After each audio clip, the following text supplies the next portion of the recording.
जय हिंद। नमस्कार दोस्तों। दिल्ली की गद्दी पर बैठे मुगल बादशाह अकबर का हुक्म न मानने वाला राजस्थान योद्धा महाराणा प्रताप का इतिहास। आइए जानते हैं महाराणा प्रताप की वीरता के बारे में विस्तार से। जन्म। महाराणा प्रताप का जन्म 9 मई 1540 ईस्वी को राजस्थान के कुंभलगढ़ दुर्ग में हुआ था। महाराणा प्रताप की जयंती विक्रमी संवत कैलेंडर के अनुसार प्रतिवर्ष ज्येष्ठ मास के शुक्ल पक्ष तृतीया को मनाई जाती है। जानिए उनकी वीरता का इतिहास। परिवार। उनके पिता महाराणा उदयसिंह और माता जीवत कंवर या जयवंत कंवर थीं। वे राणा सांगा के पौत्र थे। महाराणा प्रताप को बचपन में सभी की का नाम लेकर पुकारा करते थे। राजपूताना राज्यों में मेवाड़ का अपना एक विशिष्ट स्थान है, जिसमें इतिहास के गौरव बाप्पा रावल, खुमान प्रथम, महाराणा हमीर, महाराणा कुंभा, महाराणा सांगा, उदयसिंह और वीर शिरोमणि महाराणा प्रताप ने जन्म लिया है। कुल देवता। महाराणा प्रताप उदयपुर मेवाड़ में सिसोदिया राजवंश के राजा थे। उनके कुल देवता एकलिंग महादेव हैं। मेवाड़ के राणाओं के आराध्य देव एकलिंग महादेव का मेवाड़ के इतिहास में बहुत महत्व है।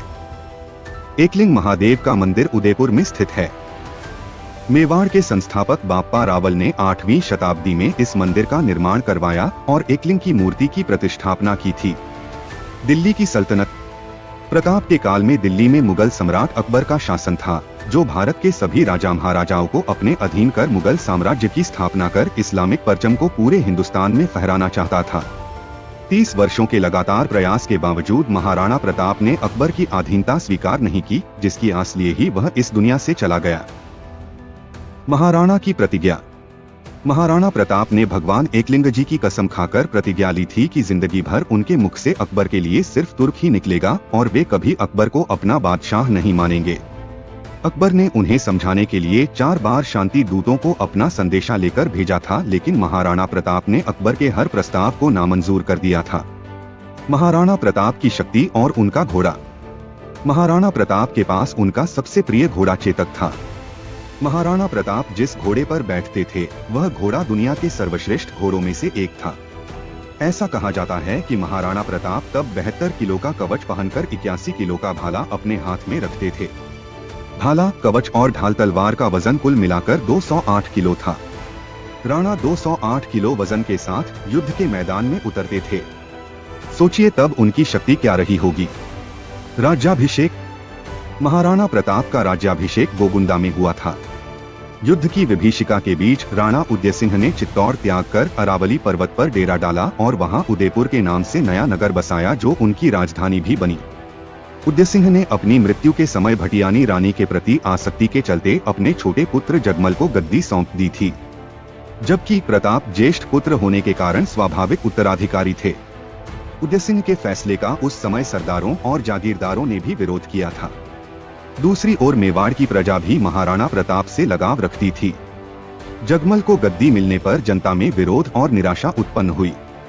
इसके चलते राजपूत सरदारों ने मिलकर विक्रम संवत 1628 फाल्गुन शुक्ल 15 अर्थात 1 मार्च 1576 को महाराणा प्रताप को मेवाड़ की गद्दी पर बैठाया। इस घटना से जगमल उनका शूत्र बन गया और अकबर से जा मिला। महाराणा के मेवाड़ की राजधानी उदयपुर थी। उन्होंने 1568 से 1597 ईस्वी तक शासन किया।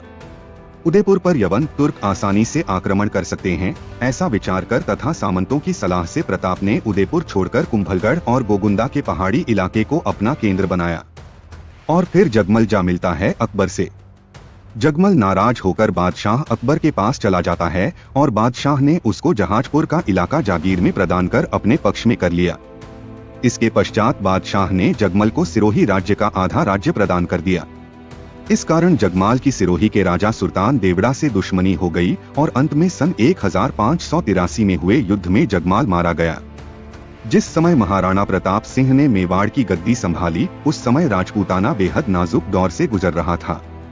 बादशाह अकबर की क्रूरता के आगे राजपूताने के कई राजाओं ने अपने सिर झुका लिए थे।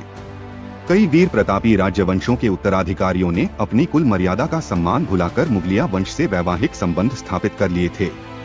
कुछ स्वाभिमानी राजघरानों के साथ ही महाराणा प्रताप भी अपने पूर्वजों की मर्यादा की रक्षा हेतु अटल थे और इसलिए तुर्क बादशाह अकबर की आंखों में वे सदैव खटका करते थे। मेवाड़ पर अकबर का आक्रमण। मेवाड़ को जीतने के लिए अकबर ने कई प्रयास किए। अजमेर को अपना केंद्र बनाकर अकबर ने प्रताप के विरुद्ध सैनिक अभियान शुरू कर दिया। महाराणा प्रताप ने कई वर्षों तक मुगलों के सम्राट अकबर की सेना के साथ संघर्ष किया। प्रताप की वीरता ऐसी थी कि उनके दुश्मन भी उनके युद्ध कौशल के कायल थे। उदारता ऐसी कि दूसरों की पकड़ी गई मुगल बेगमों को सम्मानपूर्वक उनके पास वापस भेज दिया था। अपनी विशाल मुगलिया सेना, बेमिसाल बारूद खाने, युद्ध की नवीन पद्धतियों के जानकारों से युक्त सलाहकारों, गुप्तचरों की लंबी फहरिस्त, चालबाजी के उपरांत भी जब अकबर महाराणा प्रताप को झुकाने में असफल रहा तो उसने आमेर के महाराजा भगवान दास के भतीजे मानसिंह, जिसकी बुआ जोधाबाई अकबर जैसे विदेशी से ब्याही गई थी, को विशाल सेना के साथ डूंगरपुर और उदयपुर के शासकों को अधीनता स्वीकार करने हेतु विवश करने के लक्ष्य के साथ भेजा। मानसिंह की सेना के समक्ष डूंगरपुर राज्य अधिक प्रतिरोध नहीं कर सका। इसके बाद मानसिंह महाराणा प्रताप को समझाने हेतु उदयपुर पहुंचे। मानसिंह ने उन्हें अकबर की अधीनता स्वीकार करने की सलाह दी, लेकिन प्रताप ने दृढ़तापूर्वक अपनी स्वाधीनता बनाए रखने की घोषणा की और युद्ध में सामना करने की घोषणा भी कर दी। मानसिंह के उदयपुर से खाली हाथ आ जाने को बादशाह ने करारी हार के रूप में लिया तथा अपनी विशाल मुगलिया सेना को मानसिंह और आसफ खां के नेतृत्व में मेवाड़ पर आक्रमण करने के लिए भेज दिया। आखिरकार 30 मई सन 1576 बुधवार के दिन प्रातःकाल में हल्दी घाटी के मैदान में भयंकर युद्ध छिड़ गया। मुगलों की विशाल सेना टिड्डी दल की तरह मेवाड़ भूमि की ओर उमड़ पड़ी। उसमें मुगल, राजपूत और पठान योद्धाओं के साथ जबरदस्त तोपखाना भी था। अकबर के प्रसिद्ध सेनापति महावत खां, आसफ खां, मानसिंह के साथ शाहजादा सलीम, जहांगीर भी उस मुगल वाहिनी का संचालन कर रहे थे, जिसकी संख्या इतिहासकार 80,000 से 1 लाख तक बताते हैं। इस युद्ध में प्रताप ने अभूतपूर्व वीरता और साहस से मुगल सेना के दांत खट्टे कर दिए और अकबर के सैकड़ों सैनिकों को मौत के घाट उतार दिया। विकट परिस्थिति में झाला सरदार मानसिंह ने उनका मुकुट और छत्र अपने सिर पर धारण कर लिया। मुगलों ने उसे ही प्रताप समझ लिया और वे उसके पीछे दौड़ पड़े। इस प्रकार उन्होंने राणा को युद्ध क्षेत्र से निकल जाने का अवसर प्रदान कर दिया। इस असफलता के कारण अकबर को बहुत गुस्सा आया। उसी दौरान अकबर स्वयं विक्रम संवत 1633 में शिकार के बहाने इस क्षेत्र में अपने सैन्य बल सहित पहुंचे और अचानक ही महाराणा प्रताप पर धावा बोल दिया।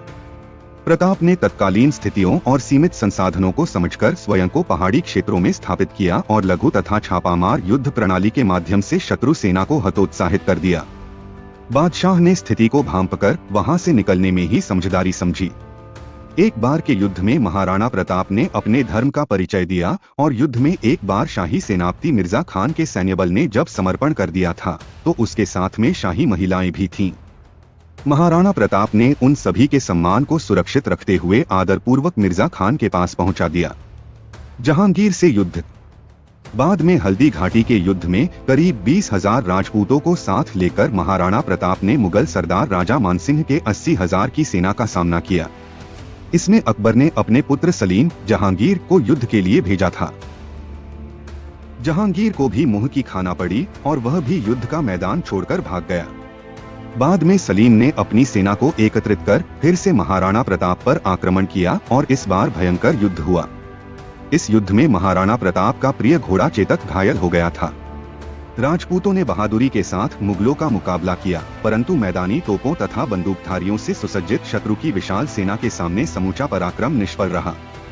युद्धभूमि पर उपस्थित 22,000 राजपूत सैनिकों में से केवल 8,000 जीवित सैनिक युद्धभूमि से किसी प्रकार बचकर निकल पाए। महाराणा प्रताप को जंगल में आश्रय लेना पड़ा। प्रताप का वनवास। महाराणा प्रताप का हल्दी घाटी के युद्ध के बाद का समय पहाड़ों और जंगलों में ही व्यतीत हुआ। अपनी गुरिल्ला युद्ध नीति द्वारा उन्होंने अकबर को कई बार मात दी। महाराणा प्रताप चित्तौड़ छोड़कर जंगलों में रहने लगे। महारानी, सुकुमार राजकुमारी और कुमार घास की रोटियों और जंगल के पोखरों के जल पर ही किसी प्रकार जीवन व्यतीत करने को बाध्य हुए। अरावली की गुफाएं ही अब उनका आवास थीं और शिला ही शिया थी। महाराणा प्रताप को अब अपने परिवार और छोटे छोटे बच्चों की चिंता सताने लगी थी। मुगल चाहते थे कि महाराणा प्रताप किसी भी तरह अकबर की अधीनता स्वीकार कर दीन-ए-इलाही धर्म अपना लें। इसके लिए उन्होंने महाराणा प्रताप तक कई प्रलोभन संदेश भी भिजवाए, लेकिन महाराणा प्रताप अपने निश्चय पर अडिग रहे। प्रताप राजपूत की आन का वह सम्राट, हिंदुत्व का वह गौरवसूर्य इस संकट, त्याग, तप में अडिग रहा। कई छोटे राजाओं ने महाराणा प्रताप से अपने राज्य में रहने की गुजारिश की, लेकिन मेवाड़ की भूमि को मुगल आधिपत्य से बचाने के लिए महाराणा प्रताप ने प्रतिज्ञा की थी कि जब तक मेवाड़ आजाद नहीं होगा वे महलों को छोड़ जंगलों में निवास करेंगे। स्वादिष्ट भोजन को त्याग कंदमूल और फलों से ही पेट भरेंगे, लेकिन अकबर का आधिपत्य कभी स्वीकार नहीं करेंगे। जंगल में रहकर ही महाराणा प्रताप ने भीलों की शक्ति को पहचानकर छापामार युद्ध पद्धति से अनेक बार मुगल सेना को कठिनाइयों में डाला था। प्रताप साधन सीमित होने पर भी दुश्मन के सामने सिर नहीं झुकाया। भामाशाह की मदद। बाद में मेवाड़ के गौरव भामाशाह ने महाराणा के चरणों में अपनी समस्त संपत्ति रख दी। भामाशाह ने 20 लाख अशर्फियां और 25 लाख रुपए महाराणा को भेंट में प्रदान किए। महाराणा इस प्रचुर संपत्ति से पुनः सैन्य संगठन में लग गए। इस अनुपम सहायता से प्रोत्साहित होकर महाराणा ने अपने सैन्य बल का पुनर्गठन किया तथा उनकी सेना में नवजीवन का संचार हुआ। महाराणा ने पुनः कुंभलगढ़ पर अपना कब्जा स्थापित करते हुए शाही फौजों द्वारा स्थापित थानों और ठिकानों पर अपना आक्रमण जारी रखा। अकबर की सेना की लूटपाट। मुगल बादशाह अकबर ने विक्रम संवत 1635 में एक और विशाल सेना शाहबाज खान के नेतृत्व में मेवाड़ भेजी। इस विशाल सेना ने कुछ स्थानीय मदद के आधार पर वैशाख कृष्ण 12 को कुंभलगढ़ और केलवाड़ा पर कब्जा कर लिया तथा गोगुंदा और उदयपुर क्षेत्र में लूटपाट की। ऐसे में महाराणा प्रताप ने विशाल सेना का मुकाबला जारी रखते हुए अंत में पहाड़ी क्षेत्रों में पनाह लेकर स्वयं को सुरक्षित रखा और चावंड पर पुनः कब्जा किया। शाहबाज खान आखिरकार खाली हाथ पुनः पंजाब में अकबर के पास पहुंच गया। चित्तौड़ को छोड़कर महाराणा ने अपने समस्त दुर्गों का शत्रु से पुनः उद्धार कर लिया। उदयपुर को उन्होंने अपनी राजधानी बनाया। विचलित मुगलिया सेना के घटते प्रभाव और अपनी आत्मशक्ति के बूते महाराणा ने चित्तौड़गढ़ व मांडलगढ़ के अलावा संपूर्ण मेवाड़ पर अपना राज्य पुनः स्थापित कर लिया। इसके बाद मुगलों ने कई बार महाराणा प्रताप को चुनौती दी, लेकिन मुगलों को मुंह की खानी पड़ी। आखिरकार युद्ध और शिकार के दौरान लगी चोटों की वजह से महाराणा प्रताप की मृत्यु 29 जनवरी 1597 को चावंड में हुई। 30 वर्षों के संघर्ष और युद्ध के बाद भी अकबर महाराणा प्रताप को न तो बंदी बना सका और न ही झुका सका। महान वो होता है जो अपने देश, जाति, धर्म और संस्कृति की रक्षा के लिए किसी भी प्रकार का समझौता न करे और सतत संघर्ष करता रहे। ऐसे ही व्यक्ति लोगों के दिलों में हमेशा जिंदा रहते हैं। धन्यवाद दोस्तों, अगर हमारी वीडियो पसंद आई हो तो चैनल को सब्सक्राइब करके बेल आइकॉन को जरूर दबाएं।